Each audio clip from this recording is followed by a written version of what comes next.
Is morality real or just an illusion we tell ourselves? Science can explain behavior, but not why we feel obligated to do what's right. In this video, we'll explore objective morality and what it reveals about science, faith, and truth itself. Every one of us, no matter where we were born, feels it. That inner tug that says, this is right and that is wrong. You don't have to be religious to feel it. You don't even have to believe in God. But you can't escape it because it's written into your consciousness. You are morally obligated, and today I'll show you why. Science can explain behavior, how our brains light up when we make decisions, how evolution may have rewarded cooperation or punished selfishness. But science can't tell us what we ought to do. It can describe the chemistry of guilt, but it can't explain why you should feel guilty in the first place. The moment you say ought, you've stepped out of science and into philosophy, because ought implies obligation, and obligation implies authority. Today, many people argue that morality is subjective, that it changes with culture, time, or personal preference. But if morality is just preference, then evil has no real meaning.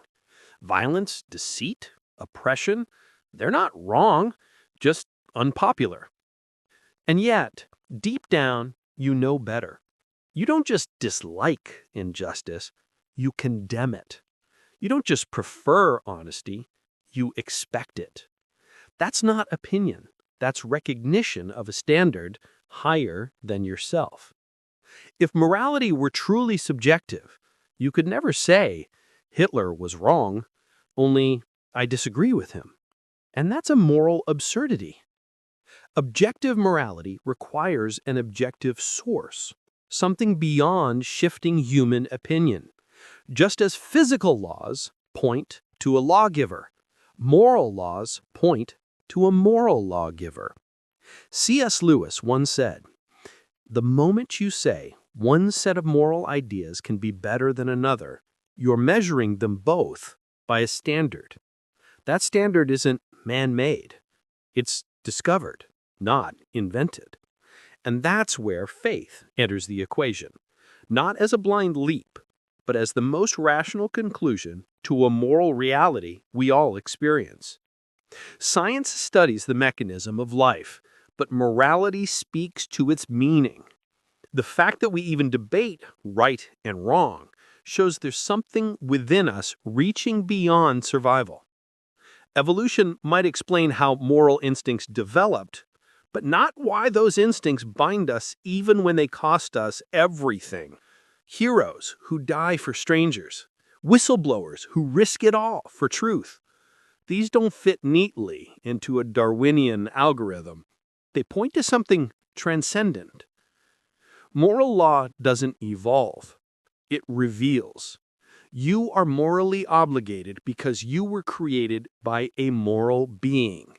Your conscience isn't a glitch in evolution. It's an echo of your Creator's nature. Every ought you feel is a whisper of the one who made you, the same one who gave meaning to justice, mercy, and love. When you act morally, you reflect his image. When you violate it, you sense distance from that source. That's why guilt hurts. It's spiritual gravity pulling you home. So yes, you are morally obligated, not by society, not by science, but by the very nature of the reality you inhabit. A reality grounded in moral truth, sustained by a moral mind. You are morally obligated because morality isn't an illusion. It's evidence of the author behind it all.